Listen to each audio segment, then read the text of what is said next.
This is outrageous. It's genuinely outrageous. This new proposal from World Liberty Financial that's about to be implemented, which would lock users' token for several more years. I'm going to break that down for you. I'm also going into things that, in my view, haven't really been picked up by the media. I went through the proposal in detail. We also talk about Justin Sun. We'll talk about USDT, Tether stepping in to support the Drift protocol. We'll talk about Adam Back, including a very interesting statement around quantum computing and a lot more. Hello, everyone, and welcome to Crypto Red, your crypto news channel. Let's dig into the main topic of the video. I want to talk about World Liberty Financial, the project associated with Donald Trump with his sons as co-founders. This is clearly a Trump project.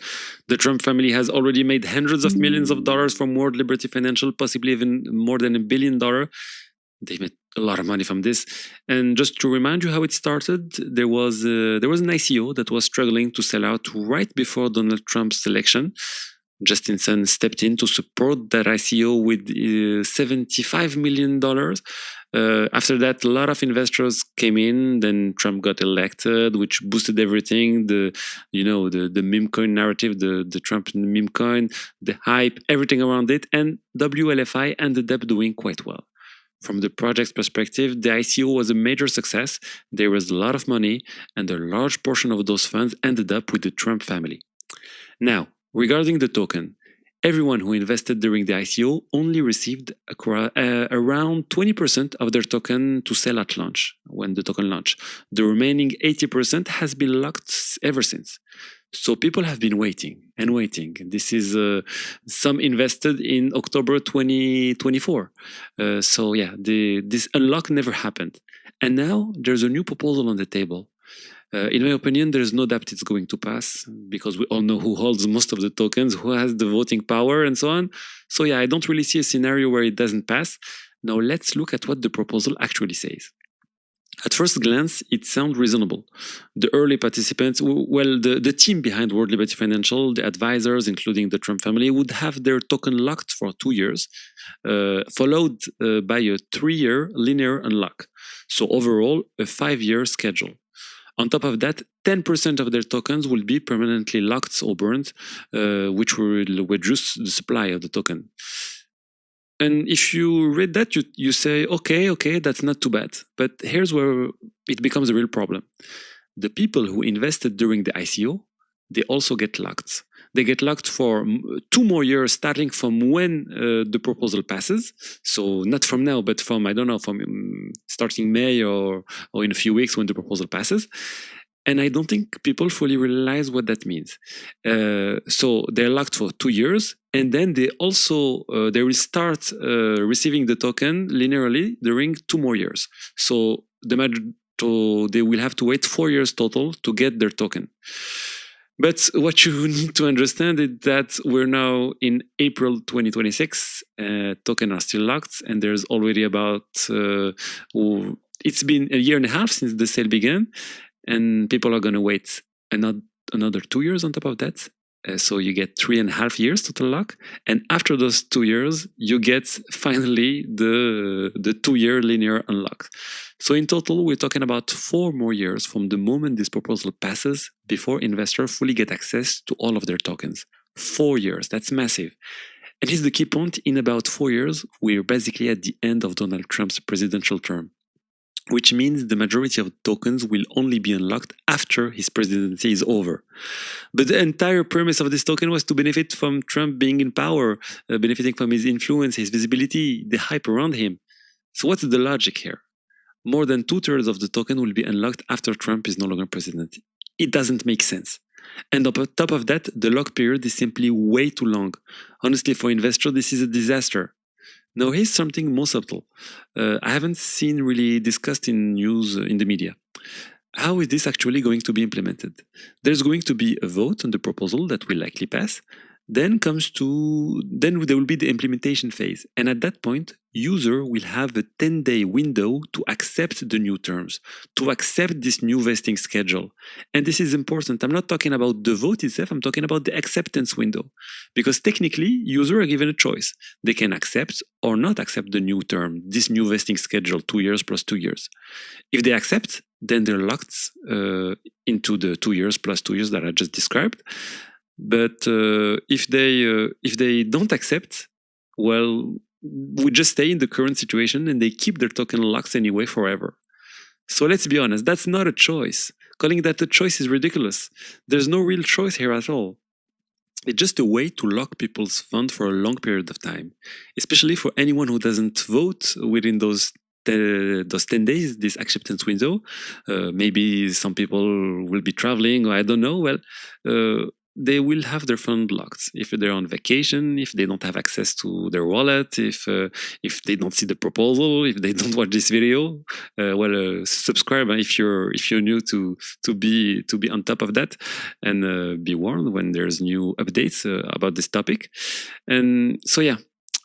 People only get 10 days to vote, and I'm convinced a large portion won't vote and will just end up with the tokens locked, basically forever, unless another proposal comes in later to fix things. Again, this is only for the people who invested during the ICO, not the people who bought the token, on Binance, or I don't know on which exchange. But you see the problem. We're dealing with token lockups, and it's absolutely outrageous to leave people waiting another 4 years to recover all of their token. We're talking about almost 5.5 years in total to fully unlock everything, starting from people who invested during the first month of the ICO. That's insane. I've never seen anything like this. They tried to push the narrative by saying even the team is locked, but the team already has a huge portion of their tokens unlocked and a huge amount of tokens unlocked. Sorry. And then they tried also saying, yeah, but the team are getting 10% of the tokens burned initially. So 10% of the team's token will be burned. But yeah, 10% is a lot, but it's not much. They still have 90% of the token, and they already have the majority of the tokens. So yeah, I already shared my doubts about this token, especially with the large portion of tokens being used as collateral for a loan, and there are other concerns too. In the end, the protocol, the protocol captures almost no value. World Liberty Financial captures almost no value created by the project, because basically all the revenue gets redistributed to the Trump family and the other family that launched the project with the Trump family. So yeah, I really don't understand this token at all. And the end of the day, it's just basically just a meme coin that won't even be able to benefit from the Donald Trump hype, because he won't be president anymore by the time most of the tokens are unlocked. So honestly, I don't understand again what's going on here. It's a disaster. Now, for those who invested in the token during the ICO, I think they were aware of the risk that come with this type of project. They still got around 20% of their token. So yeah, the token launched pretty high, but still for those who held and didn't sell, they're now in a very difficult situation because the token has dropped significantly. We're talking about more than 65% drop. So yeah, this is bad news for them. And Justin Sun actually complained about all of this. He's been very vocal, saying it's nonsense, that it's dictatorship, that it's not a real choice because being given to people, either you vote yes or you get nothing.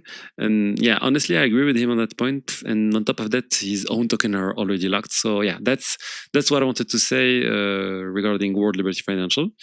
And a lot of other things happened today as well. I wanted to talk about Drift. You remember the protocol that got hacked on Solana with $280 million stolen? Well, they've just secured funding, largely thanks to Tether, the issuer of USDT. They secured $127 million being brought into to help relaunch the protocol, to help them relaunch after the hack. We don't know exactly how it's going to be distributed yet, but from what we understand, users might have to trade on the Drift platform over time to recover funds. It's still a bit unclear, but it's pretty huge that Tether is stepping in to support a hacked protocol. And of course, the deal includes completely removing USDC from Drift and bringing in only USDT. Drift is a trading platform. And just to remind you about USDC, they were not reactive at all during this hack and during all the hacks. They basically let the funds move around freely, potentially going to North Korea, to the hacker or whatever. Meanwhile, Tether reacts extremely fast in these situations. They can freeze funds very, very quickly after a hack. But Circle clearly doesn't want to deal with that kind of pressure. The stance is basically, we only freeze funds if law enforcement asks us to. From a legal framework standpoint, you could say that makes sense, but in the context of hacks, it's a real problem. Hackers don't wait for a court order. They move fast. So yeah, honestly, a more proactive approach would have been better here, and Circle clearly doesn't want to go in that direction. So overall, that's a win for Tether, and it gives some hope that investors affected by the drift situation might gradually recover their funds. We'll see how it plays out, but it's already a positive sign. Next, let's talk Adam Back. I've talked about him quite a bit lately. He's one of the people some journalists suspect could be Satoshi Nakamoto. He made a pretty interesting statement during the Paris Blockchain Week. He basically said that yes, quantum computing is a potential risk for Bitcoin, but instead of forcing a solution, he's proposing an optional migration strategy. The idea would be to introduce quantum-resistant addresses on Bitcoin, but not force users to move to them. Everyone will have the choice to migrate or not. That's completely different from another proposal I mentioned a few days ago, where the idea was to block funds held in non-custom quantum-resistant addresses and force everyone to migrate to post-quantum addresses. Here it's the opposite philosophy. For example, for this solution that Adam Back presented, the Satoshi's fund would not be blocked. If one day quantum computers become powerful enough to steal them, then they will steal them. They will be stolen. So though a hacker could steal them. So yeah, that's catastrophic. But it's that's the rules of Bitcoin, and we'll see how the community reacts and if the community agrees with what Adam Back is saying. But still, it's interesting. You can really see that Bitcoin developers are starting to take the quantum threat seriously.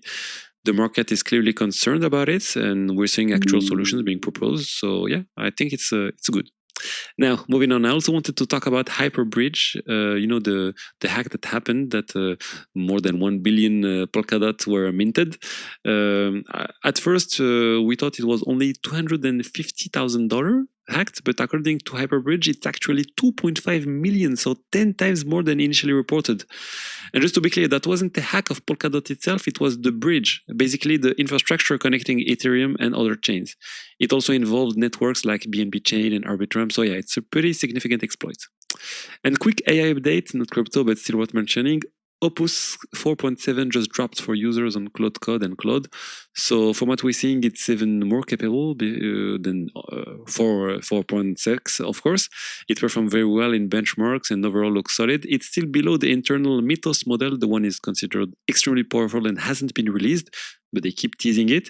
And one thing to keep in mind though, Opus 4.7 seems to consume more tokens, so it'll probably burn through your subscription faster. And yeah. All right, that's it for today. Have a great day, have a great evening, and I'll see you tomorrow. Bye-bye.